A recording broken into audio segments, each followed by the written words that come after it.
Hi guys, खुलुमबाय कामसर बर' चेनेलनि जानानै फिन खेबसेबाव बयखौबो गोसो गोरबोजों बरायग्रोनाय जाबाय। दिनैनि टपिकआनो जाहैबाय दाखालि बावैसो बिटिआरआव सासे पलिटिकेल हानजानिनो जायखिजाया मोनसे अमर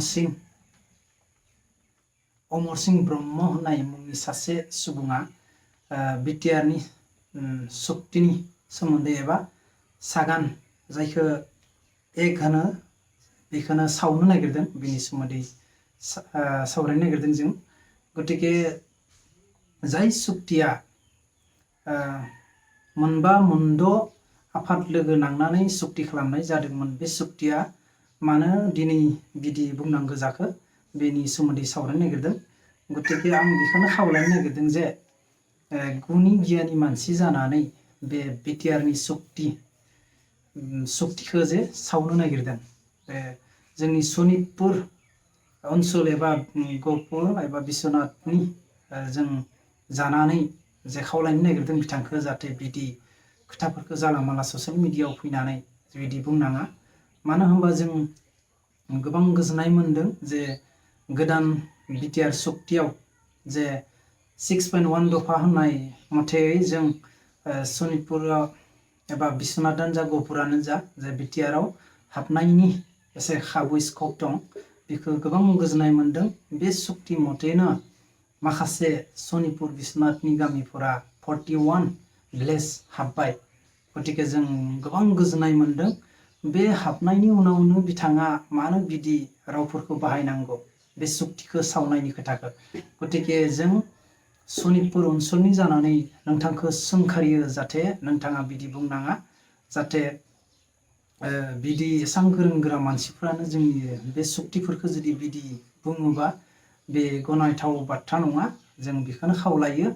आरो सिगांबो बिदि गोबां सुक्ति जालांबाय, दासिमहालागै मोनथाम सुक्ति जाबाय। बिटिसि जाबाय, बिटिसिआवबो सनितपुर एबा गहपुर बिश्वनाथ हाबनायनि स्कप गैयामोन, बेयावबो जों सिरि थाबाय। नेक्स्ट जोंनाव बिटिएडि सुक्ति जाबाय, बिटिएडिआवबो सनितपुर एबा बिश्वनाथ डिस्ट्रिक्टआ हाबनायनि जेबो स्कप गैया एबा दफा गैयामोन।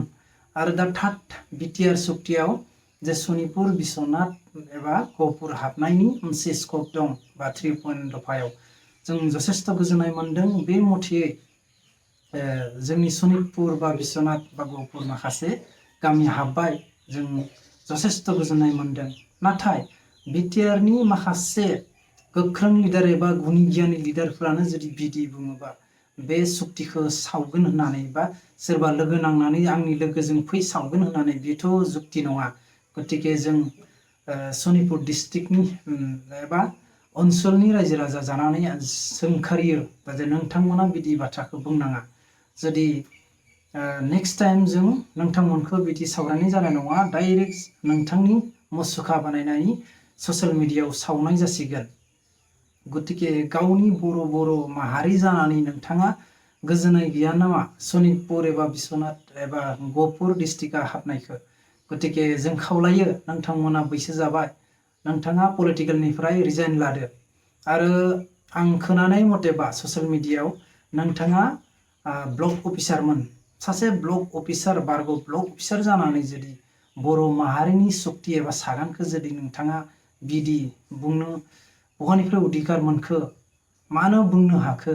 एबा साननाय हनाय गैया नामा नोंथांमोना एसां गोरों गोरा जानानै? बुंनायनि सिगां एसे सानना लानांगौमोन। गतिके डाइरेक्ट बुंबाथ' जाया। आरो जोंनि बर' माहारिनि एबा बिटिआरनि बे सुक्तिया जे बिटिआरनि अनलि नङा, बियो गासै बर' माहारिनि सुक्ति। बियो नोंथांमोना सानना लानाङा जे अनलि बिटिआरनि सुक्ति होननानै। बयनिबो मोन्थाय दङ इयाव बर' माहारिनि। गतिके नोंथांमोना बारे बारे बिदि सुक्तिखौ लानानै बिदि नांलायबाय थानाङा।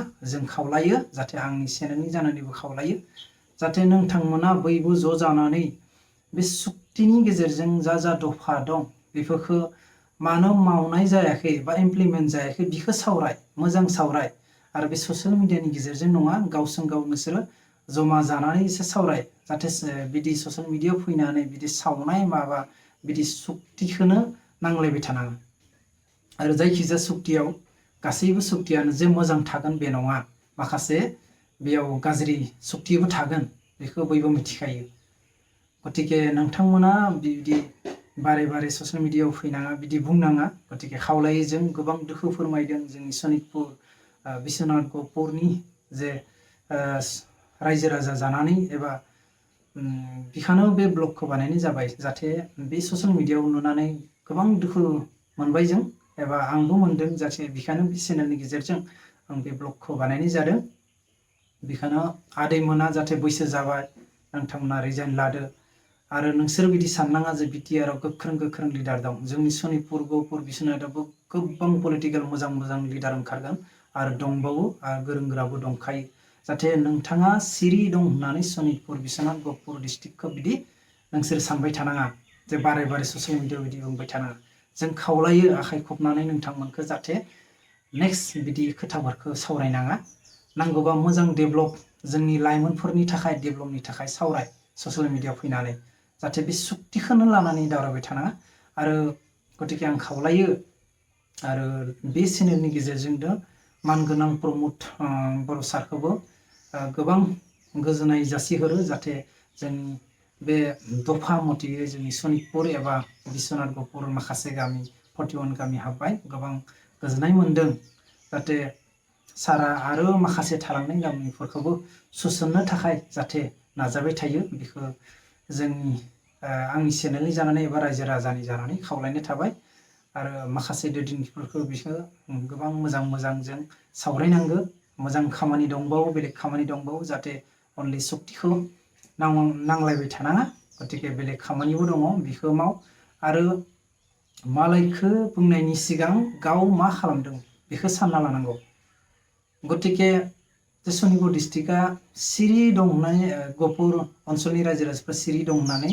ससियेल मिडियायाव जाला माला बुंबाय थानाङा जों गोबां दुखु फोरमायदों आरो गावबा गाव बर' हारिनि एबा बिटिआरआनो हमना ला गावनि न'खरनि जेंनाखौ मालायनो देखायबाय थानाङा बारे गतिके गावनि न'खरनि जेंनाखौ गावनो एसे मिलायनानै एसे सावरायनांगौ आं बेखौ फोरमायो जाहाथे सिरियै ससियेल मिडियायाव बेखौ फोरमायदाबाथा मोजां नङा मालायफोराबो चान्स मोनगोन बेखौ बुंनो स' आंनि खावलायनाय बियो आरो लोगोसे जोंनि गासै बर' माहारिनि जानानै जा आसामनि सिएमआनो जा भारतनि गाहाय मन्थ्रियानो जा बयखौबो आंनि चेनेलनि जानानै आं गोसो गोरबोजों खुलुमनाय बावहरबाय गतिके बे दफाखौ मावफुंनायनि थाखाय जाहाथे बाखि थालांनाय गामिफोराव थाबनो जाहाथे सुस्रांनाय जायो बेखौ खावलायनाय थाबाय आरो लोगोसे आंनि चेनेलखौ जायफोरा मोजां मोनो लाइक शेयार कमेन्ट खालाम आरो जायफोरा जोबजासिम नायबाय बिथांखौबो रोजा साबायखर बावहरबाय